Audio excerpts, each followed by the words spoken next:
Assalamualaikum warahmatullahi wabarakatuh. Kami dari kelompok yang beranggotakan Asalina dan Atika. Kami akan menjelaskan tentang teks negosiasi. Pertama, pengertian. Negosiasi merupakan bentuk interaksi sosial yang dilakukan dua pihak atau lebih guna mencapai kesepakatan yang saling menguntungkan. Menurut Kamus Besar Bahasa Indonesia atau KBBI, negosiasi adalah proses tawar-menawar dengan jalan berunding untuk memberi atau menerima guna mencapai kesepakatan bersama antara satu pihak dengan pihak lainnya. Negosiasi yang dilakukan secara tertulis dikenal dengan teks negosiasi. Teks negosiasi merupakan bentuk tulisan dari kegiatan negosiasi secara lisan. Salah satu ciri teks negosiasi terdapat kalimat persuasif untuk membujuk pihak lain. Selain ciri tersebut, berikut ini ciri-ciri teks negosiasi yang perlu kamu pahami. Yang pertama, ada berisi dialog antara pihak yang akan melakukan negosiasi. Yang kedua, dilakukan secara lisan, tulisan, atau gabungan keduanya. Yang ketiga, bertujuan untuk mencapai suatu kesepakatan. Yang keempat, merupakan bentuk komunikasi aktif.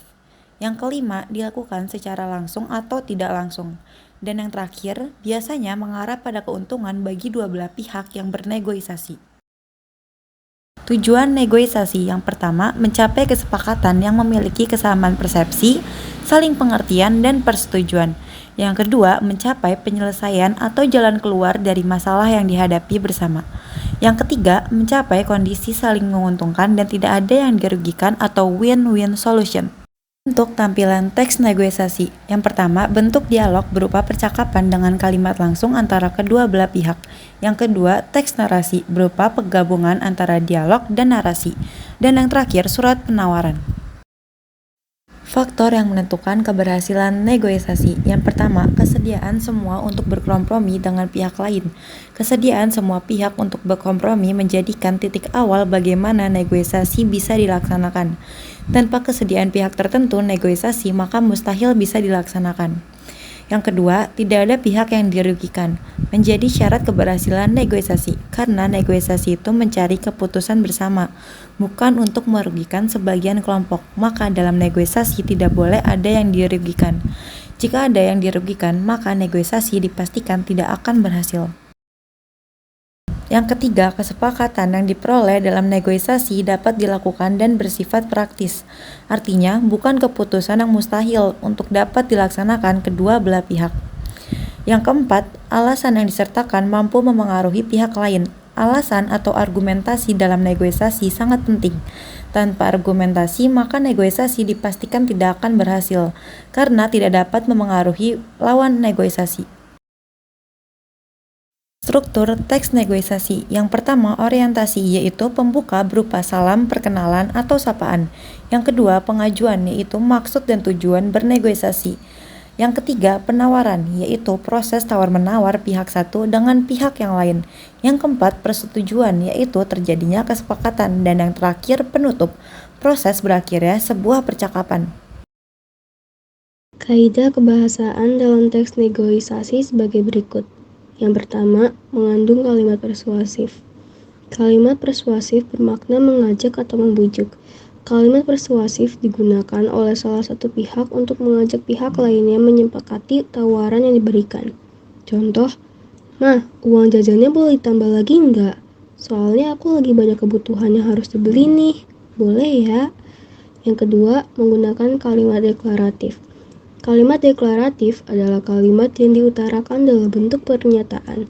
Contoh, "Bang, buah yang dijual ini belum begitu matang. Seharusnya harganya bisa lebih murah dong."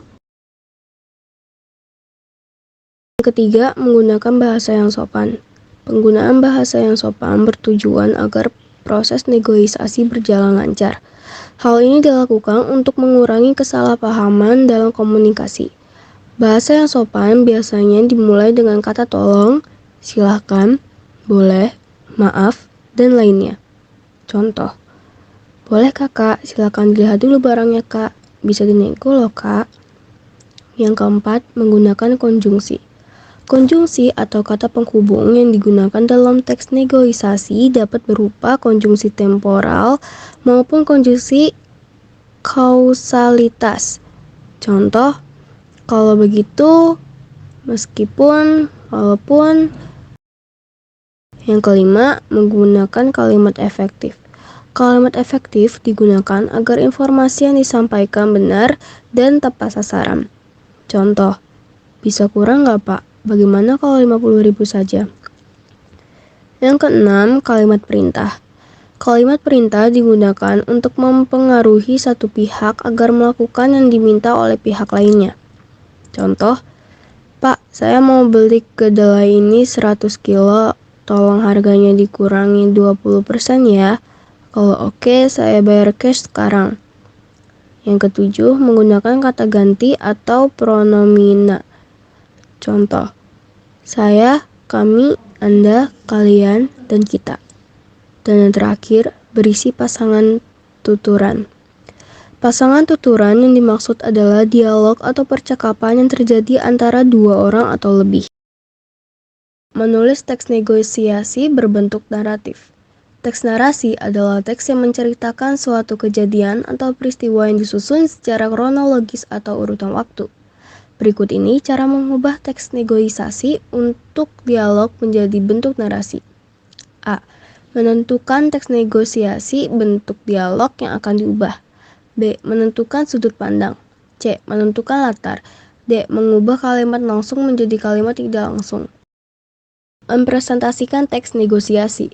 Gestur atau bahasa tubuh dalam presentasi virtual perlu diperhatikan. Untuk menampilkan gestur yang tepat dan efektif dalam presentasi virtual, cermati beberapa hal berikut. A. Penampilan. Penampilan dan pakaian dikenakan menjadi impresi pertama audiens terhadap kita. B. Postur. Menjaga punggung tetap tegak selama presentasi virtual. C. Kontak mata. Salah satu dasar bahasa tubuh. D. Ekspresi wajah. Menjadi penentu dari makna di balik pesan yang akan disampaikan. E. Gestur tangan. Berbicara dengan menggunakan gerakan tangan adalah cara untuk menunjukkan kegembiraan dan antusiasme. Jadi, rangkuman pada PPT kami adalah: yang pertama, teks negosiasi adalah suatu bentuk interaksi sosial yang biasanya berfungsi sebagai media untuk mencapai suatu penyelesaian bersama antara pihak yang memiliki perbedaan kepentingan. Yang kedua, struktur teks negosiasi terdiri atas orientasi, pengajuan, penawaran, persetujuan, dan penutup. Yang ketiga, ragam bahasa negosiasi diantaranya santun, persuasif, dan pasangan tuturan. Kaidah kebahasaan teks negosiasi berupa kalimat berita, kalimat tanya, dan kalimat perintah. Yang keempat, negosiasi bertujuan untuk memperoleh kesepakatan yang di dalamnya terkandung beberapa kesamaan, seperti saling mengerti dan saling setuju. Dan yang terakhir, unsur-unsur dalam teks negosiasi. Adanya suatu kepentingan yang ingin dicapai antara kedua belah pihak. Adanya hasil kesepakatan dari kedua belah pihak. Terdapat partisipan dalam pengajuan, terdapat juga penawaran. Sumber menemukan informasi pembelajaran. Yang pertama, kamus. Sebagai bahan rujukan kamus daring, kamu dapat menggunakan Kamus Besar Bahasa Indonesia atau KBBI daring dari Kementerian Pendidikan Kebudayaan. Yang kedua, tesaurus. Tesaurus memuat kata atau sekelompok kata yang saling bertalian. Dan yang terakhir, ensiklopedia. Kamu dapat menggunakan ensiklopedia untuk mencari informasi atau penjelasan makna kata tertentu. Ensiklopedia adalah suatu daftar subjek yang disertai keterangan-keterangan tentang definisi, latar belakang, dan data bibliografisnya disusun secara alfabetis dan sistematis. Sekian dari kelompok kami, kurang lebihnya mohon maaf. Wassalamualaikum warahmatullahi wabarakatuh.